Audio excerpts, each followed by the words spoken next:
Bismillahirrahmanirrahim. Assalamualaikum warahmatullahi wabarakatuh. Halo semuanya, selamat pagi semuanya. Bagaimana kabar kalian? Semoga kalian sehat selalu ya. Sebelumnya perkenalkan, nama Ibu Mega Nur Rahma, biasa disapa Ibu Mega. Ibu berasal dari kampus Institut Ilmu Al-Quran Jakarta atau IIKI Jakarta. Bahwasannya Ibu akan melakukan perkenalan lapangan persekolahan atau PLP yang alhamdulillah Ibu diterima di SMP Al-Watonia 9 Jakarta Timur ini. Sekaligus Ibu bisa mengajar di kelas kalian. Semoga Ibu bisa memberikan pembelajaran dan pendidikan yang maksimal untuk kalian semua. Dan mudah-mudahan kalian semua bisa menerima Ibu dengan senang dan gembira. Baik, cukup sekian itu saja yang Ibu sampaikan. Wassalamualaikum warahmatullahi wabarakatuh. Bismillahirrahmanirrahim. Assalamualaikum warahmatullahi wabarakatuh. Baik anak-anak, hari ini kita akan mempelajari bab 13, yaitu pertumbuhan ilmu pengetahuan pada masa Bani Umayyah. Nah, untuk peta konsepnya, kita akan mempelajari sejarah pertumbuhan ilmu pengetahuan masa Bani Umayyah. Yang pertama yaitu sejarah berdirinya dinasti Bani Umayyah dan para khalifah dinasti Umayyah. Nah, yang pertama itu ada sejarah berdirinya dinasti Bani Umayyah. Dinasti Bani Umayyah berdiri pada tahun 41 sampai 132 Hijriah atau 661 sampai 750 Masehi. Didirikan oleh Muawiyah bin Abi Sufyan dan pusat pemerintahannya ada di Damaskus. Sejarah berdirinya dinasti Umayyah awalnya, dinasti Umayyah dinisbatkan kepada salah seorang sahabat Nabi yang bernama Umayyah bin Abdu Syams bin Abdu Manaf. Dia adalah seorang tokoh penting pada kaum Quraisy di masa jahiliyah yang masuk Islam pada tahun ke-8 Hijriah pada saat Fathu Makkah. Dinasti Umayyah didirikan yang tadi Ibu bilang pada tahun 41 Hijriah atau 661 Masehi di Damaskus. Tepatnya setelah Hasan bin Ali menyerahkan kursi kekhalifahan secara resmi kepada Muawiyah bin Abu Sufyan. Sehingga tahun ini dinamakan Amul Jamaah yang berarti tahun persatuan.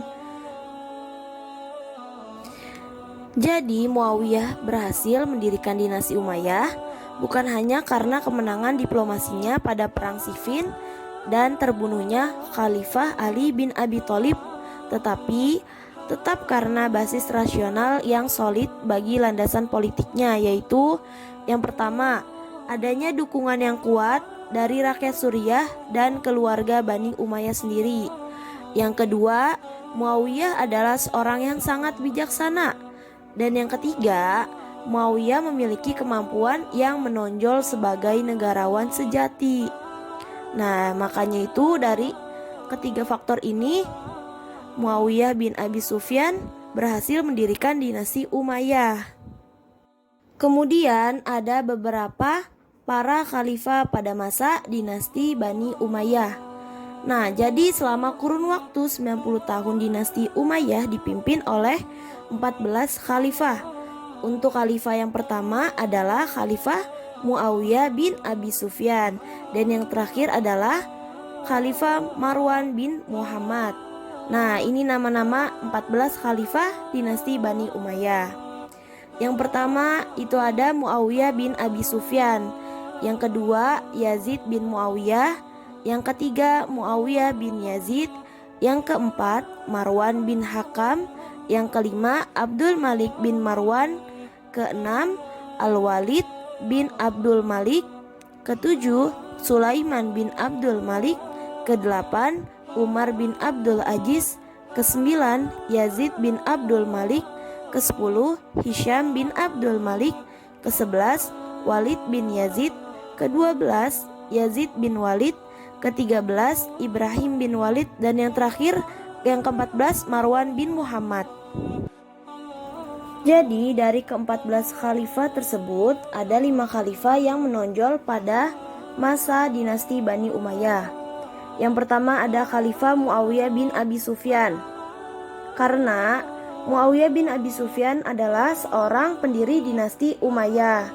Namanya disejajarkan dengan para Khulafaur Rasyidin. Yang kedua ada Khalifah Abdul Malik bin Marwan.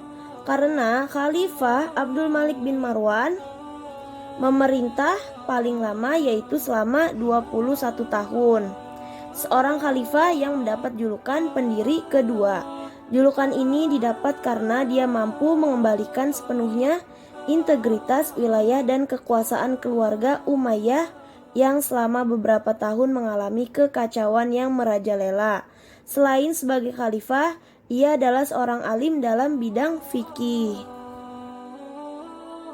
Dan yang ketiga, ada Khalifah Al-Walid bin Abdul Malik. Pada masa kepemimpinannya, dakwah Islam sampai ke wilayah Spanyol dengan pasukan yang dipimpin oleh Tariq bin Ziyad. Pada masa ini, kekayaan Islam melimpah dan digunakan untuk pembangunan masjid yang terkenal yaitu Masjid Al-Amawi di Damaskus, membangun infrastruktur, gedung-gedung pemerintahan, dan perluasan usaha dengan mendirikan pabrik-pabrik, serta untuk bantuan sosial. Untuk yang keempat itu ada Khalifah Umar bin Abdul Aziz. Nah, khalifah tersebut mengisi lembaran putih dari sebuah periode yang berdiri sendiri yang tidak terpengaruh oleh kebijaksanaan Daulah Bani Umayyah. Nah, khalifah tersebut adalah anak dari Abdul Aziz, seorang gubernur Mesir, yang menurut khobar kebijaksanaannya menurun dari kakeknya Khalifah Umar bin Khattab dari jalur ibu.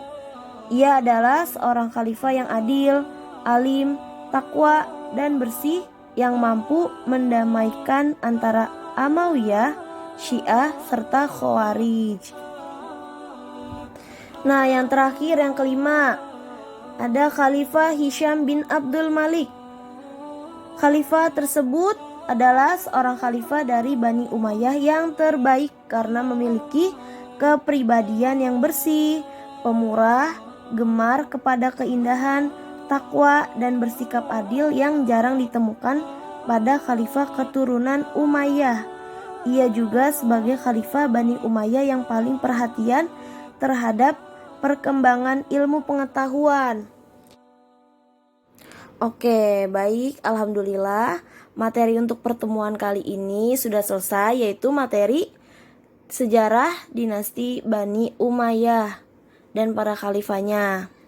Nah, terima kasih sudah menonton sampai selesai.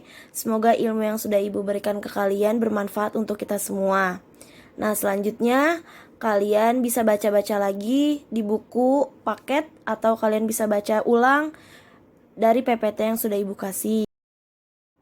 Dan insya Allah dari materi ini Ibu akan memberikan soal yang mudah-mudahan kalian bisa mengerjakan dengan baik dan benar. Terima kasih atas partisipasinya. Mudah-mudahan kalian terus semangat belajar. Cukup sekian. Wabillahi taufiq wal hidayah. Wassalamualaikum warahmatullahi wabarakatuh.